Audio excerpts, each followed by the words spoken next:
Welcome back into the Portside Pod. I'm your host and the voice of the Ports, Alex Jensen, and on today's episode, we get to know new Ports General Manager Kieran McMahon, who shares a bit about himself and looks forward to the 2022 season. Please welcome the new Ports General Manager, Kieran McMahon, making his first appearance on the Portside Pod. Kieran coming straight to us from downtown Stockton, Banner Island Ballpark. Kieran, how you doing, man? Welcome, first of all, to the Ports family. Thank you. No stranger to seventh inning stretch, I know, based on your work in Everett. But welcome, man. How's everything going so far? It's good. Thank you, Alex. I appreciate the welcome. Good to be on the podcast, the Portside Pod, for the first time. Stockton's been good. It's been a fun little transition down here.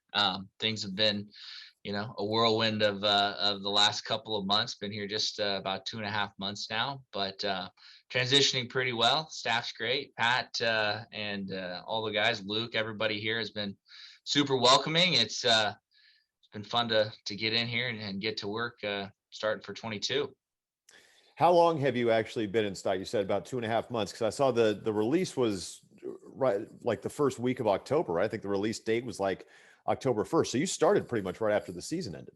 I did. So I think we released it the week before I started. So I would have gotten here, I want to say like my first day in the office is like October 8th or 9th, something like that was the first day that I was here and fully in the office. So yeah, just about 2.5 months or so was about the start day.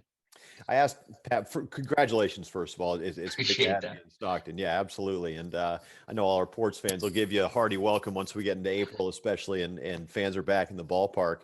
I talked to Pat a little bit about this on our last episode, but what does the offseason look like around? I mean, we're recording this 5 days before Christmas. What do things look like in the offseason and kind of gearing up for 2022?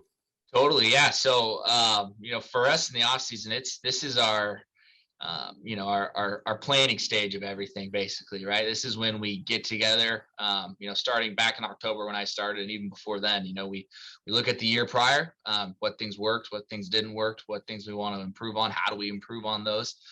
So we definitely do a lot of planning. There's a lot of meeting as a staff, departments, that type of thing. That's priority number one. It's also, this is kind of when we kind of make all of our adjustments for the year, if you will. Seating wise, this is when all of our staff is, targeting businesses and individuals and that type of thing to sort of plan out our season ticket holders, sell the new tickets to season ticket holders, our group events, our back porch events, all those different hospitality areas. This is really, kind of the heart of when that process goes on, right? This is when we make contact with those who came out in 21, maybe even those who came out in 19, since we didn't play in 20, but contacting all those people, trying to, hey, what went well? The kind of the same conversation that we have internally, but let's find out from our fans, who enjoyed what parts and what parts can we improve on and how do we make this an overall better experience. So a lot of that goes into this this time of the year. We're looking at how to improve the process from the moment people contact us, the moment people purchase their tickets, to the moment they leave the park in September, at the end of the year. Yeah, I know. We're getting to the time now, especially after the new year, where some of these announcements start trickling out. So I don't want to get there yet. I'm sure we'll have another episode where, you can join me and maybe another member of the front office. We can talk about some of the specifics you have coming up. But just in terms of protocols, and I know it's going to be kind of county by county, and we're getting now into another variant. It's going to be different during the summer as well. I mean, of course. I don't know how it was in Everett last season, but here in low A West, or I guess it's now single A West, right? Single A West, yeah. Yeah, everybody started with, the limited capacity, and then by the, middle of the summer, we were up ripping and roaring again. Do we anticipate, the season starting with any type of protocols, or is that kind of impossible for us to say right now? It really is almost impossible. I mean, as everybody knows, as you're aware, as new rules, new information was just being thrown at us left and right over really the last 2 years about COVID and what to do. So, who knows where we'll be. My hope is that we'll be to a point. One thing I can say is that Major League Baseball spent 2020 and 2021 getting their players and ready to participate fully in a season. We saw majority success in that. Obviously, I know Stockton had a couple games canceled due to COVID outbreaks, but as a league and as a sports affiliate in general, we're more prepared and we have a better understanding of what we need to do to make sure that the show goes on. Obviously, I can't speak to what the government or the state or anything like that is going to tell me I have to require in Banner Island. But what I can say is I personally feel, and I think most of us probably do, that as players and as teams, we're better prepared to play, ongoing in this pandemic. And so I'm hopeful is the best way to put it. I'm hopeful that we'll see the 2022 season start with full capacity at Banner Island. I also do want to make this clear too, because we know about the lockout in Major League Baseball right now. From my understanding, and you can tell me if I'm wrong here, but that lockout has no consequence on minor league baseball games, correct? It shouldn't. So the lockout affects people, players who have been 40-man by a major league affiliate. Right. So I'm not sure if anyone in Stockton was 40-man. I know High A in Everett, we had one person who was 40-man, but still played the season in Everett. So it shouldn't really affect us. One thing I'm not sure of is staffing wise, like coaches and things like that. I don't know how that would affect them. I'm not sure that it would, but that's one caveat I'm not 100% clear on. However, it shouldn't affect our players. The show goes on. That's what we're excited. The show goes on, and hey, we might be the only show in town. That is very possible. We're getting kind of close. I mean, shoot, opening day is like 3.5 months away. It's right around the corner. It'll be here before you know it. Yeah, spring training's coming up as well. So I'm hopeful that they'll figure it out. Obviously, I mean, I love baseball, so I want to see more baseball played, but who knows? Your background, Kieran, now you're from Washington. When did you know that you wanted to get into sports as a career? That's an interesting question. I went to college at Washington State University. I was a political science major in college, and in my last year there, I was like, hey, maybe I want to check out sports. I don't really want to go to law school or anything like that. So I started taking some classes in the sports management side of things. Liked it, thought it was cool. Like I said, really the way that I found myself in sports, I was mentioning to you before we started, Alex, but I had a job out of college I wasn't really liking. So I bagged it, and I decided to go travel down in Central and South America with my girlfriend at the time. We went and did that for about five and a half, 6 months. Cruising all over the world, having a good time. And then I came back, and I was back up in Washington living at home, and I was like kind of bouncing around doing some odd jobs, not really sure what path I wanted to take, when I saw an opportunity to be a ticket guy, a ticket account executive for Everett, Washington, the Everett Aqua Sox. So started doing that. I actually have a background as a play-by-play broadcaster. Saw that. I do. That's what I was doing. That was one of the odd jobs I was doing, was calling high school football and basketball. And so I was selling advertisements for that radio station up there. So I kind of had that sales niche, that sales experience, which is really ultimately why I think I got hired in Everett over some other people, because I didn't have the degree or anything like that. So I started selling tickets. In 2019, I guess I got hired right around this time, 2018. So I started in January 19, and just continued down the path. Really liked it. Enjoyed being around the ballpark. Loved sports. Always played sports. Always played baseball. So it was kind of a natural fit. I was excited about what I was selling. No doubt about it. I mean, that's most of the battle, right? You're right. What you're selling. So you grew up in Did you grow up a Mariners fan? Absolutely. Huge Seattle Mariners fan. Diehard Mariners fan. Next year's our year. Been saying it for 20 years. Next year's our year. You know what? The Mariners are going to be dangerous next year. I mean, they obviously came on at the end of the year, got a great young nucleus with guys like, J.P. Crawford and Kyle Lewis and Jared Kelenic. I mean, the list goes on and on. It's an exciting time to be a Mariners fan. It is. It is very exciting. I had the opportunity at the end of the last season to go down for when we were right in the hunt. We needed to win 3 games.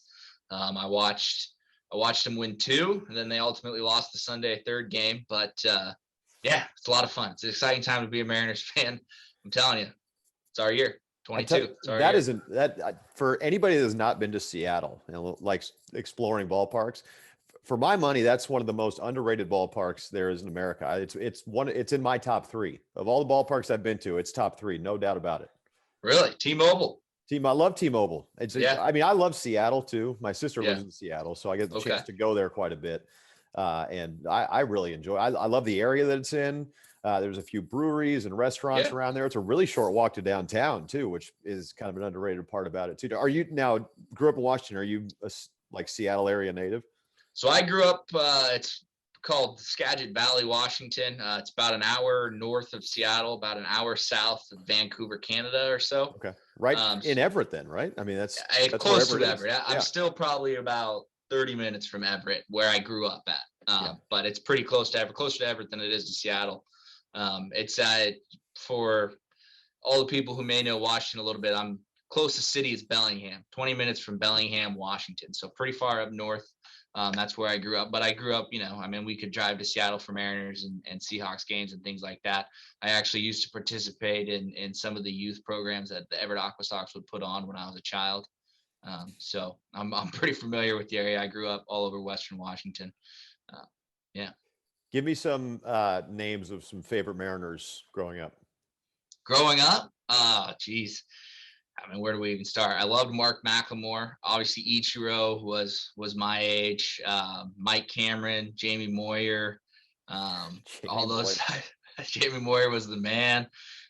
Those types of dudes. Unieski Betancourt, though he only did a short stint with the Mariners, was a favorite of mine. Loved the way he played the game. Franklin Gutierrez, Freddie Garcia is another one that I was big on. Actually a Stockton native, Eddie Guardado. Everyday Eddie.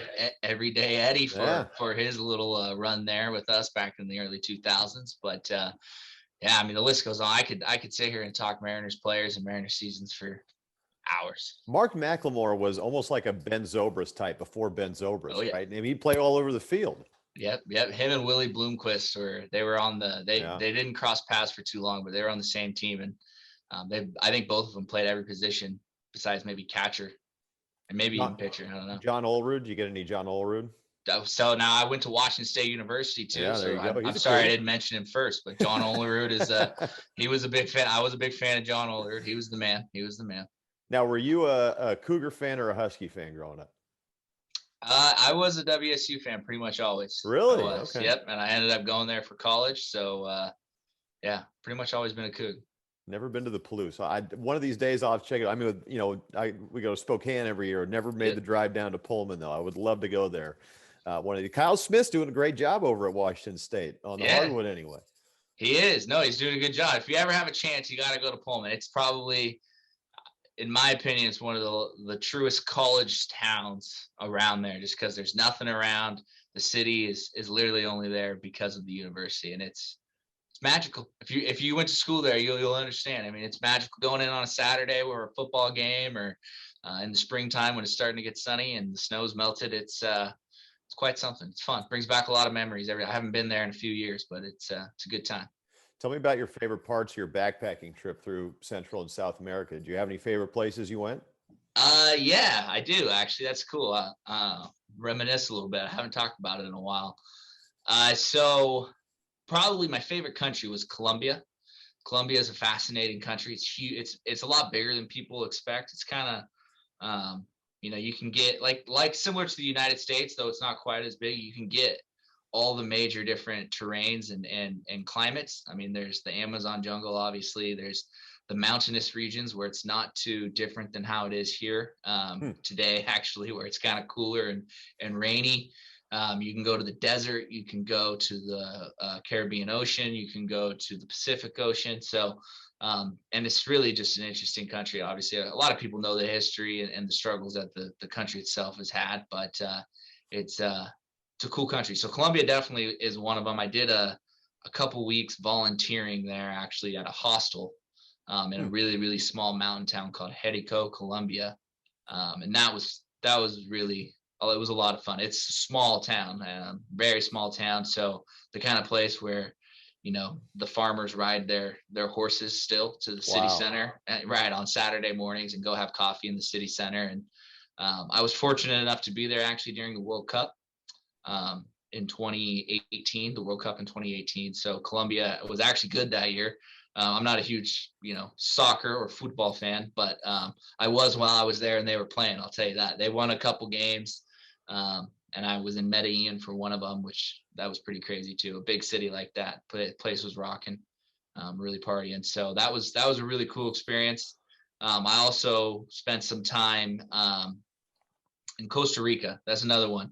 Costa Rica. I spent off the beaten path again, volunteering for a gentleman who ran like an Airbnb type setup, but it was right up against Corcovado National Park, which is like one of the most what are you going to call it? Like biodiverse areas in the world, in terms of like the different flora and fauna they have, and as well as animals. Jaguars and pumas and stuff still live there, and tapirs and that type of thing. So that was really cool too. Monkeys, all that type of stuff was all around. So that was really fun. I'd never seen anything quite like that. But those are definitely two of my fondest memories from the entire trip, is those two areas of the world. Everyone I know that's been to Costa Rica loved it. Everybody. It's beautiful. Yeah, and I've heard the monkeys are everywhere, like Yeah. iguanas, and Yeah. it just sounds like so. My girlfriend wants to do a South America trip as well, and Yeah. I know she's been to Costa Rica, but she wants to go, do everything that you just explained. I think it sounds awesome. It was cool. It was, I mean, it's, one of those things that if you don't just drop it and go do it, you're only going to talk about it. So I'm glad I did it when I did. Was that a place you always wanted to visit? South America, Central America? I mean, kind of. It was never like something I'd always talked about. I mentioned I went with my girlfriend. She's fluent in Spanish, actually. So she was like, well, if we're going to do this, I want to go somewhere. Yeah. I can speak Spanish. So she kind of came up with the general outline of what we were going to do, or the places that we were going to start. We started in Costa Rica, went to Panama, went to Colombia, back up north a little bit to like Mexico. So we kind of planned that side out, but we didn't plan out the timing or anything like that. She just really wanted to go somewhere she could use her Spanish, and I didn't really know any Spanish actually going down there. So at the beginning, I was very reliant on her to communicate, but you pick things up pretty quickly. Oh, no doubt. When you're there for 5-6 months, right? No doubt about it. Yeah, you got to. Travel's taking you anywhere else? Have you visited anywhere else in the world? Not like quite like that. I mean, Yeah, I've been to Europe a little bit, but right. Canada obviously being so close to it, but not quite like that. I got to ask you this: Are there Tim Hortons in your neck of the woods in Washington, or does that stop at the border? It stops at the border. Mm. It does, yeah. It's a weird thing actually, because they're all over the place in Canada, but they're everywhere not in Washington. Yeah, you turn your head, you see a Tim Hortons, right? It's true. Yeah, although I have had it. It's good stuff. It is good stuff. I lived in Canada playing summer ball when I was in college, and I have nothing bad to say about Tim Hortons. I was just thinking about ice caps the other day. Have you ever had an ice cap? I don't know that I have. It's basically like a coffee slushy Slurpee. Oh, okay. It's terrible for you, but it's delicious. I'm sure. So, sugary? Very sugary, Yeah. caffeine. So anyway, next time you go to a Tim Hortons, warm day, even a cold day, shoot, get an ice cap. And if you're listening to this right now, next time you find yourself in Canada, find a Tim Hortons. If you're a coffee fan, find a Tim Hortons, get yourself an ice cap. You will not be disappointed. Trust me. I'll take your word for it. I'll go after it, Alex. I will. So tell me some of the things you guys have been doing since you got to Stockton. You mentioned getting ready for the 2022 season. I don't want to get too much into specifics if you haven't been, if you haven't been released, but I saw a couple new hires, Yes. Ticket office. And so why don't you expand on that? Some of the new members, with the Ports team. Totally. Yeah. So, I joined in October, and we had some roles that needed filling at the time. So I was able to, obviously with the help of Luke Johnson, the assistant general manager, and others within the organization, we kind of planned out some job descriptions and what we wanted to look with. So we hired Richard Hafley as director of tickets, is his official title. Richard comes to us previously working up in Salt Lake City with the Jazz and the Bees. So he came down. He's living in Sacramento now. He's going to be doing this. I think he's on like week 3.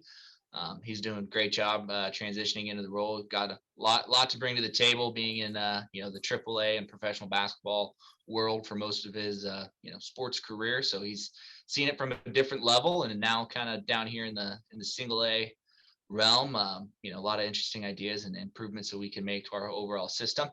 And then Lily Turner, we hired. She came to us from Memphis, Tennessee, actually, as community relations manager. So Lily, she's a great hire as well. Worked at the University of Tennessee in their athletic department, as well as working for the YMCA over there in Memphis, doing some community involvement stuff there and working with kids. So another, like I said, great hire, person that's going to bring a lot of exciting things. And actually, right before I hopped on this podcast with you, we were just in a meeting discussing some things that she wants to do, help us bring back a kids club, if you will, this upcoming season, and make it a little bit more involved, where we can do some arts and crafts days and kind of plan it out. Maybe, if all things considered, hopefully we can get some player engagement with the kids as well. So she's really taken some tasks and running with them, which has been a lot of fun to see. She's only in week I think she started the week right before Thanksgiving, so she's only I think she's only in week 3 too. And obviously with the holidays, she was here and there. So, right.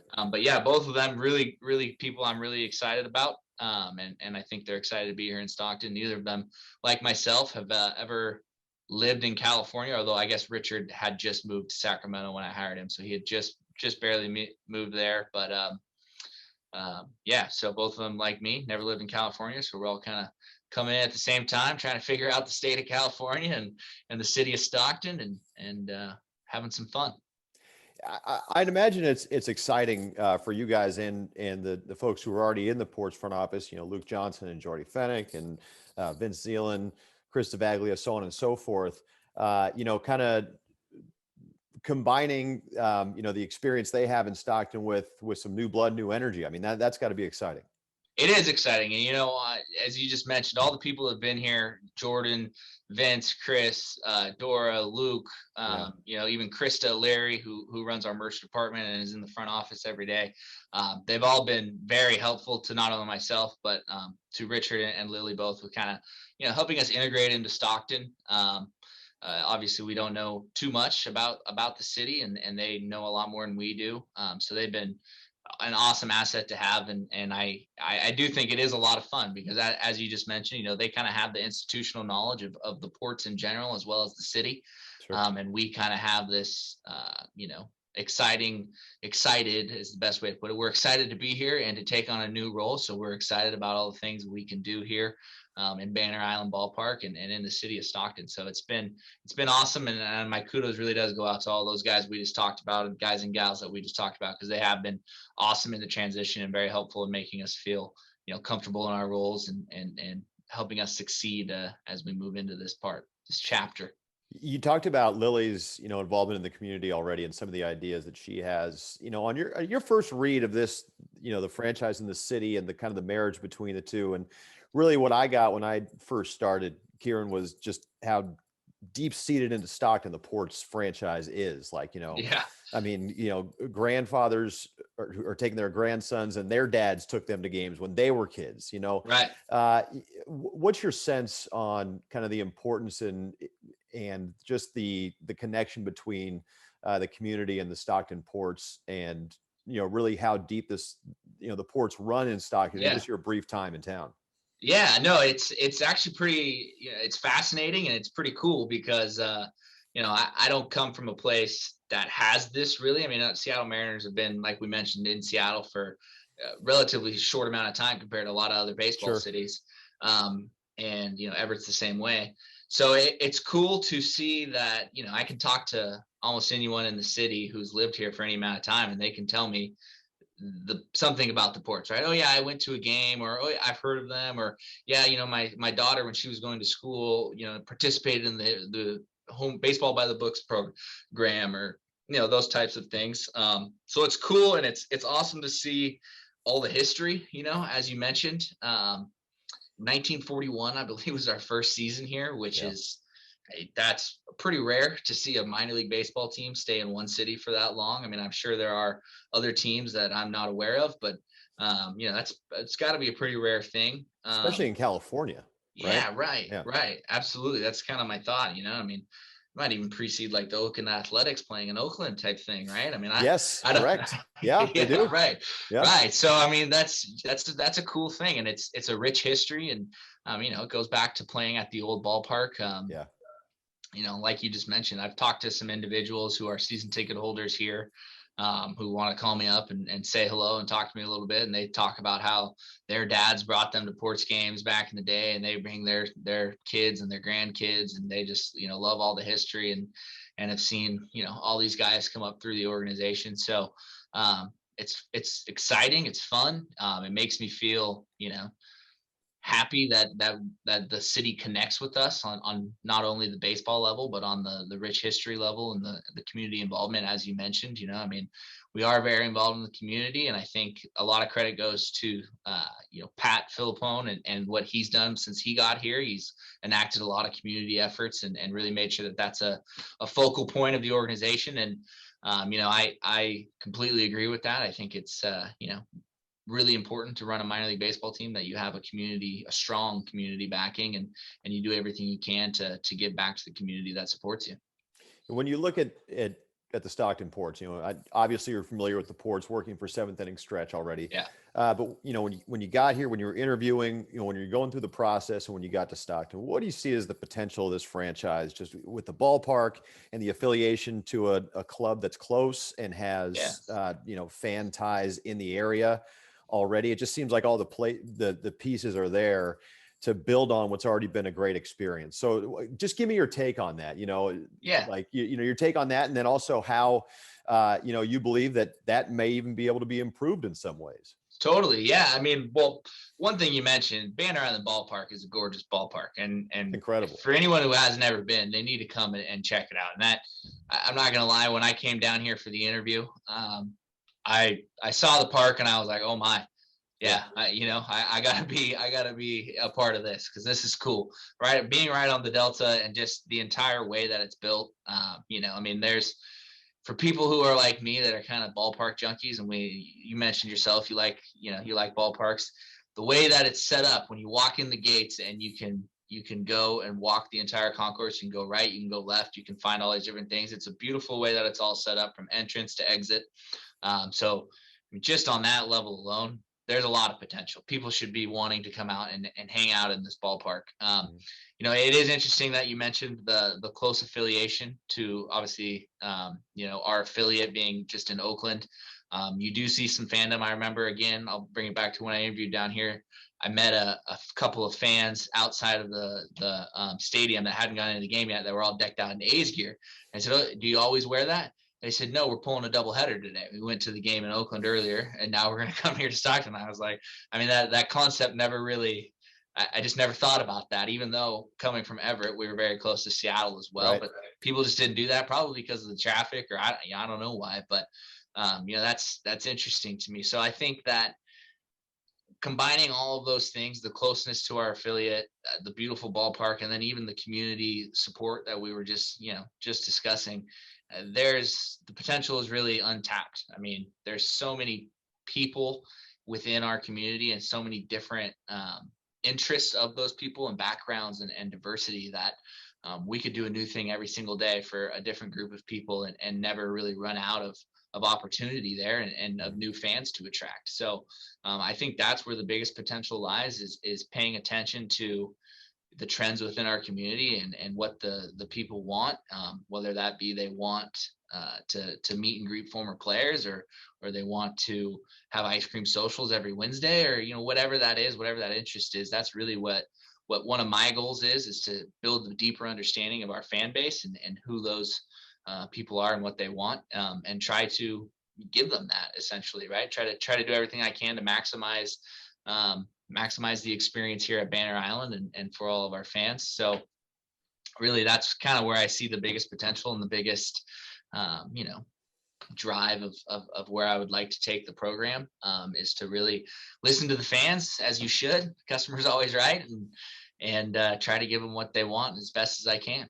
A big piece of that too, knock on wood, that we'll have this, is the interaction with the players. Yes. Hopefully that is back in 2022, because that's such right. It's such an integral. Oh yeah. It adds to the intimacy of minor league baseball. It's kind of what it's all about. I couldn't agree more. Yeah. I mean, obviously that's out of our hands, but I'd love to get that back. It's people love it. I think the players, they usually like it too. A lot of these guys they're never going to be stars in the major leagues. So just to be able to be here and feel at home and welcomed and part of something bigger is important.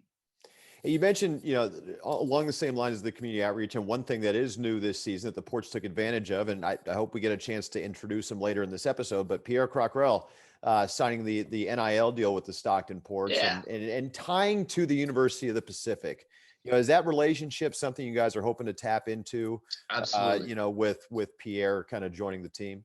Yeah, absolutely. Yeah. Pat kind of came to me with the idea when I very first started, said, "Hey, do you think we could pull this off somehow?" And I said, "Absolutely." And, we kind of went back and forth, and he looked at some avenues of who, how do we best do this? And we landed on obviously Pacific men's basketball and Pierre through some great recommendations. Yeah, I mean, absolutely. We're hoping to, tap into Pacific University as a whole. We're also hoping to kind of use both of the fan bases to help each other. Obviously, Yeah. I mean, Pacific men's basketball is a good program, a Division I program, and a great conference, as you know. We definitely want to help them with our fans and have vice versa, right? Have some Pacific basketball fans who maybe aren't diehard Ports fans see the relationship and become bigger Ports fans. But also on that, I mean, we really do want to use the relationship and the platform to bolster the community in general. That's a big thing. When I first met with Pierre, when Pat and I both first met with Pierre, he was, he said, I've been here for a few years now in Stockton, and I have seen what the Ports do for the community, and that you guys are always out there trying to, be engaged basically. And I want to tap into that as well. He's like, that's what I kind of want this to be about, is helping me engage with our community as well, because it's been good to me and I'm enjoying where I'm at. So I really want to make sure that we do that. So we're definitely going to be doing some more things, hopefully, like we just said, knock on wood, that it all goes as planned and we don't have any major setbacks. But as we move forward, as the season kind of comes to a close a little bit, we'd love to partner up and go out in the community together with the Stockton Ports and PC2. I love the videos I've seen of Pierre in the on the mound and in front of the dog shop. I just think it's so cool, man. It's just such a cool wrinkle for for places like the Stockton Ports, and also the student athletes who get a chance to kind of spread their wings a little bit and use their likeness to benefit the community, benefit themselves. It's a cool relationship. Yeah, it's been fun. It's been a lot of fun, and Pierre's been great to work with. He's responsive. He's willing to come out here and wear funny sweaters and shoot videos for us. So it's been good. We've been happy with it so far. We're looking to bolster the relationship even more as we move into 22. No doubt. I'm going to give you a chance to plug the holiday stuff real quick, because I know you, and this podcast will come just a few days before Christmas, but I know you guys have been doing like a stocking stuffer deal and also a sweet deal, right? So why don't you? I'll open the floor to you. Totally. Information you want to spill about. Totally. So we do. We have running until, I want to say, Christmas. Maybe we might even actually do it till the new year. I think we're running it till the new year, a couple bonus days in there, but perfect timing. We do have a little stocking stuffer where individuals can come and get a little discounted suite for 12 people with $100 in food credit for about $600. So that's a really good deal. It's got to be to an April game. So in April, it still is a little bit chilly at nighttime. You could be indoors in the suite. So it's a good opportunity there. And then we also have a little family pack or a little suite package as well for a couple games, a couple food vouchers, a couple games and a hat, I believe a merchandise hat that's running for $75. You can purchase those online, stocktonports.com. Go check them out. It's a great little deal, a little opportunity maybe to give it to someone who's a Ports fan that wants to come out to a few bonus games this year, or plan a little suite for you and your 11 of your closest friends. We also want to mention, quick shout out to the merchandise department. I know I've talked about Luke and Krista both in this podcast. They did an awesome thing. They got some cool merch going, a couple of Christmas sweaters, green and a red one, and then some Santa Doc, a little play on our 5 o'clock Doc asparagus guy, but our Santa Doc merchandise as well. I believe we got a hat, a long sleeve shirt, and maybe a beanie as well. They're in the merchandise department right now. They're going hot. So go online, go to StocktonPorts.com, go check them out, or come stop by as well. We are open till Thursday. I do want to give you guys a shout out too on the new batting practice hat. That thing is sweet, man. I mean, I almost bought one of those last year. I love the fact that you made the batting practice hat. I know the boat logo has been a big hit. Good. I'm glad. Actually, it was the second hat I bought when I came here. I bought the road hat first because I love the blue with the simple red logo. Yeah. And then I bought the boat hat. I like that hat a lot too. Got to give credit to Luke Johnson. He really stuck with that logo. He really liked it. I think one of my first conversations I had with him, he threw out 3 different mock-ups on pieces of paper. He said, "Which one do you like best?" And I pointed out the one that I liked the most, and I believe that was the one he ultimately chose. But he went with it, ran it, ordered them. I like them a lot, and they're our official batting practice hat. Like you said, we're gonna make the change to those. So come early for BP and watch the players wear them in warm-ups and things like that. They're a good hat. I really enjoy them. Oh, totally. And I'm a big uniform nerd. This logo to me, the S with the anchor through it, is as good as it gets. I mean, classic. I love the Ports colors logos, and that's not because I'm biased. I mean, it really is. I mean, I love the simplicity of the anchor with the S and the ball. It's just all ties together real quick. Okay. So, Kieran, before I let you go, I'll just open up the floor to you. Anything else you want to add, a message to the fans, however you want to close this thing, I'll let you go ahead and do it. I appreciate Alex. Well, I appreciate you having me on, Alex. Thank you. It's a pleasure, man. It's good to finally meet you. You came down to the ballpark, I think, like at the end of last season, right? I did. We met briefly, but it's good to finally get you, to have a long conversation with you. Yeah, I was going to say, I think I ducked my head in there just as you were going back on the air. So I didn't have too much besides say hello, but yeah, I do appreciate it. It's been good, Alex. I thank you for welcoming me on. I'm sure we'll be on talking some more. And I just want to say thanks to everybody who I've talked to so far, all the ticket holders. I've had several call me. I just seen some at some events, and to the entire Stockton community for helping me out as I transition down here. I'm really excited to be down here with the Ports for 22. We got 66 games starting April 12th. Ended on September 4th. Hopefully we make it. Hopefully they have some playoffs, but hopefully we make it to playoffs, and we can make it happen. I'm excited for all the things we're going to do. This is my first little sit in California, as I said. So if anyone that listens to this has any recommendations for things I should do around Stockton or places I should go to check out or to meet people, I'm all ears. You can always shoot me an email, find all my contact information online. I'd love to hear from all the fans. Or just stop on by. As I mentioned, we're open, and I love to talk with people and get to know what your favorite parts about the Ports are and how we can improve the entire experience and always keep on growing and having some fun. I'm excited. So much fun, man. You got me fired up for baseball season now. I'm ready to go. Right. Let's get to April, man. I trust me. I've been fired up since October. Let's go. I love it. Dude, thank you so much for taking the time. Happy holidays. And we'll talk to you sometime in the new year. All right, Alex, I appreciate it. Happy holidays to you and happy holidays to all the Ports fans. Thank you. Thank you for listening to this episode of the Portside Pod. The Portside Pod is available on Spotify, Apple Podcasts, and other platforms. You can also visit the Ports website at StocktonPorts.com and follow the Ports on Facebook, Instagram, Twitter, and other social media platforms. Until next time, I'm Alex Jensen, and we'll talk to you on the next episode of the Portside Pod.